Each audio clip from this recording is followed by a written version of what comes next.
Hi hello എല്ലാവർക്കും പുതിയ വീഡിയോയിലേക്ക് സ്വാഗതം. ഇന്നത്തെ യാത്ര നമുക്ക് തലക്കാടുവിലേക്കാക്കാം. തലക്കാട് മൈസൂരിൽ നിന്ന് 45 കിലോമീറ്റർ ദൂരമുള്ള സ്ഥലമാണ്.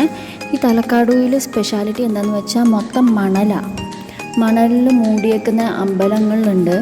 അപ്പോൾ അതൊക്കെ നമ്മൾ ബസ് സ്റ്റോപ്പിൽ ഇറങ്ങി കുറച്ച് നടക്കാനുണ്ട്. ഇങ്ങനെ നടന്ന് ഞങ്ങൾ പോവാം. നോക്കുമ്പോൾ ഒരു ഫോറസ്റ്റ് ഏരിയ ആണിത്. ഞങ്ങൾ നേരെ ആദ്യം റിവറിലേക്കാണ് പോയത്, കാവേരി റിവറിലേക്ക്. ഇവിടെ ഏകദേശം 30 ടെമ്പിൾസ് മണ്ണിനടിയിലായിട്ടുണ്ട്. അതിൽ 5 ആർക്കിയോളജി ഡിപ്പാർട്ട്മെൻറ്റ് കണ്ടുപിടിച്ച് മണൽ മാറ്റി എടുത്തിട്ടുണ്ട്. ഇവിടെയുള്ള 5 അമ്പലങ്ങളും ലോർഡ് ശിവയുടെ അമ്പലങ്ങളാണ്. അപ്പം ഏതാണെന്ന് വെച്ചാൽ വൈദ്യനാഥേശ്വര, അർക്കേശ്വര, പാതാളേശ്വര, മരളേശ്വര, പിന്നെ മല്ലികാർജുന. ഈ 5 അമ്പലങ്ങളാണ് ഇവിടെയുള്ളത്. അകത്ത് കയറി വണ്ടികൾക്കൊക്കെ 30 രൂപ പാസ് കൊടുക്കണം. വണ്ടികൾക്കൊക്കെ 30 രൂപ പാസ് കൊടുക്കണം. നമ്മൾ ബസ്സിൽ വന്ന് അവിടെ ഈ തലക്കാടുവിൽ പോവുകയാണെങ്കിൽ ഒന്നെങ്കിൽ രാവിലെ അല്ലെങ്കിൽ വൈകുന്നേരം സമയത്ത് പോകുന്നത് നല്ലത് കേട്ടോ. ഈ തലക്കാടിൽ മണൽ വരാൻ കാരണം എന്താണെന്ന് വെച്ചാൽ അതിനൊരു ഹിസ്റ്ററി ഉണ്ട്. ശ്രീരംഗപട്ടണത്തിലെ രാജാവായ ശ്രീരംഗരായ അവർക്ക് ഒരു ദിവസം സുഖമില്ലാണ്ടായി. അപ്പം ആലമേലമ്മയായിരുന്നു അവിടുത്തെ റാണി. അപ്പോൾ ആ റാണിക്ക് അവിടുത്തെ ശ്രീരംഗപട്ടണത്തിലെ എല്ലാ റെസ്പോൺസിബിലിറ്റി എല്ലാം ഏൽപ്പിച്ചിട്ട് ശ്രീരംഗരായ വൈദ്യനാഥേശ്വര ടെമ്പിളിലേക്ക് പോയി. അവിടെ പോയിട്ട് ഇങ്ങനെ ട്രീറ്റ്മെൻറ്റ് എടുക്കുമായിരുന്നു. അപ്പോൾ ആലമേലമ്മ ഇങ്ങനെ ശ്രീരംഗപട്ടണത്തിലെ ഓരോ ദിവസം ഇങ്ങനെ വാർത്ത വന്നു, ഒരു ശ്രീരംഗരായ രാജാവിന് തീരെ സുഖമില്ല അങ്ങനെ പറഞ്ഞു കേട്ടിട്ട് ആലമേലമ്മ അങ്ങോട്ട് പോവുക, തലക്കാടിലേക്ക് പോകുക. തലക്കാടിലാണ് ഈ വൈദ്യനാഥേശ്വര ടെമ്പിൾ. ആലമേലമ്മ തലക്കാടിലേക്ക് പോകുന്ന വിവരം മൈസൂർ വടയാർ രാജാവ് അറിഞ്ഞു. ആലമേലമ്മയുടെ കയ്യിൽ ആഭരണങ്ങളുള്ള കാര്യം മൈസൂർ രാജാവിന് അറിയാം. ആലമേലമ്മ ശ്രീരംഗപട്ടണത്തെ ശ്രീരംഗനാഥ ടെമ്പിളിൽ ദേവിക്ക് ചൊവ്വാഴ്ച ദിവസവും വെള്ളിയാഴ്ച ദിവസവും പൂജ അർപ്പിക്കുമ്പോൾ ഈ പ്രഷ്യസായ ഈ വൈരത്തിൻ്റെ മുക്കുറ്റി എപ്പോഴും ഓഫറിംഗ് ആയിട്ട് വെച്ചിട്ട് അത് വെച്ച് പ്രാർത്ഥിക്കുമായിരുന്നു. ആ മുക്കുറ്റി ഈ ആലമേലമ്മയുടെ കയ്യിലുള്ള കാര്യം മൈസൂർ രാജാവിന് അറിയാം. അപ്പോൾ അത് മേടിക്കാൻ വേണ്ടിയിട്ട് കുറച്ച് സൈനികരെ പറഞ്ഞു വിട്ടു വടയാർ രാജാവ്. അപ്പം ആലമേലമ്മ അതിന് വണങ്ങിയില്ല. വടയാർ രാജാവിൻ്റെ സൈനികർ ശ്രീരംഗരായ സൈനികരുമായിട്ട് യുദ്ധം നടത്തി അവരെ ഡിഫീറ്റ് ചെയ്തു. രാജാവിൻ്റെ സൈനികർ ആലമേലമ്മയുടെ അടുത്ത് ആഭരണങ്ങൾ മേടിക്കാൻ പോകുമ്പോൾ ആലമേലമ്മ മൂക്കുത്തി എറിഞ്ഞു കൊടുത്ത് ബാക്കിയുള്ള ആഭരണങ്ങളെല്ലാം സാരിയിൽ കെട്ടി അടുത്തുള്ള കാവേരി നദിയിലേക്ക് ചാടുന്നതിന് മുന്നേ ശപിച്ചു. എങ്ങനെയാണ് ശപിച്ചതെന്ന് വെച്ചാൽ തലക്കാട് മൊത്തം മണലാകട്ടെ, മാലങ്കി എന്ന് പറഞ്ഞാൽ കാവേരിയുടെ തൊട്ടപ്പുറത്തുള്ളത് മാലങ്കി എന്ന സ്ഥലമാണ്. ആ മാലങ്കിയിൽ മൊത്തം ചുഴിയാകട്ടെ, പിന്നെ മൈസൂർ വടയാർ രാജാവിന് വംശം ഇല്ലാതാകട്ടെ എന്ന് വെച്ചാൽ ഹയേഴ്സ് ആൺമക്കളൊന്നും തലക്കാടിൽ മണൽ ആയതെന്നാണ് ഐതിഹ്യം. ഈ തലക്കാടിൽ മണൽ വരാനുള്ള സയൻറ്റിഫിക് റീസൺ എന്താണെന്ന് വെച്ചാൽ കാവേരി റിവർ ശ്രീരംഗപട്ടണത്തിൽ നിന്ന് ബെട്ടള്ളി എന്ന സ്ഥലത്തേക്ക് നോർത്തിൽ നിന്ന് സൗത്തിലേക്കാണ് ഒഴുകുന്നത്. അതേപോലെ ബെട്ടള്ളിയിൽ നിന്ന് മാലങ്കിയിലേക്ക് പോകുമ്പം അത് സൗത്ത് ടു നോർത്ത് ആവും.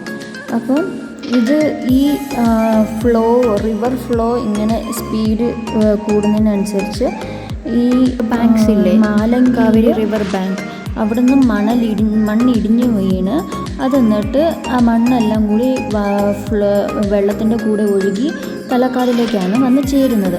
അങ്ങനെയാണ് ആ പ്രദേശം മൊത്തം മണലായാണ് സയൻറ്റിഫിക്കലി കണ്ടുപിടിച്ചേക്കുന്നത്. പിന്നെ സർ എം വിശ്വേശ്വരയ്യയുടെ കാലത്ത് ഈ മണലൊന്ന് കുറയാൻ വേണ്ടിയിട്ട് ആ പ്രദേശം മൊത്തം തലക്കാട് മൊത്തം മരങ്ങൾ ഏതാണെന്ന് വെച്ചാൽ കശുമാവും പിന്നെ യൂക്കാലി മരങ്ങളും എല്ലാം നട്ടു. പിന്നെ ഇവിടുത്തെ മണൽ കൂടി കിടക്കുന്നത് എന്താണെന്ന് വെച്ചാൽ ഈ മണൽ ഡെസേർട്ടിൽ കണ്ടുവരുന്ന ഈ മണലാണ്. അതിപ്പം നമുക്ക് വീട് പണിയാനോ അതിനൊന്നും യൂസബിൾ അല്ല. അതുകൊണ്ട് ആ മണൽ അതങ്ങനെ കെട്ടിക്കിടന്ന് അങ്ങനെ കുറേ കൂടുതലായെന്നാണ് പറയുന്നത്. അപ്പോൾ ഇതൊക്കെയാണ് കഥകൾ, ഈ തലക്കാടിലെ മണൽ വരാനൊക്കെ കാരണങ്ങളൊക്കെ. അപ്പം നിങ്ങൾ റിവർ കണ്ടു കാണുമല്ലേ, അവിടെ ബോട്ടിംഗ് ഉണ്ട് കൊട്ടവഞ്ചിയിൽ. അപ്പം അവിടെ 50 രൂപയ്ക്ക് ചെറിയ റൗണ്ടിൽ അങ്ങോട്ട് പോയിട്ട് വരാം. പിന്നെ 100 രൂപയ്ക്ക് കുറച്ച് അധികം ദൂരം അവർ കൊണ്ടുവരും. അതാണ് ബോട്ടിങ്ങിൻ്റെ അവിടെ. പിന്നെ അവിടെ കുറേ ഭക്തർ ആദ്യം 5 അമ്പലങ്ങളിലും പോയി പിന്നെ കാവേരി റിവറിൽ പോയിട്ടൊരു ബാത്തൊക്കെ എടുത്തിട്ടാണ് പിന്നെ പോകുന്നത്. നിങ്ങൾ ബാക്കി വീഡിയോയും കൂടി കണ്ടു നോക്കൂ.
അപ്പോൾ ഇന്നത്തെ വിശേഷം അത്രയേ ഉള്ളൂ.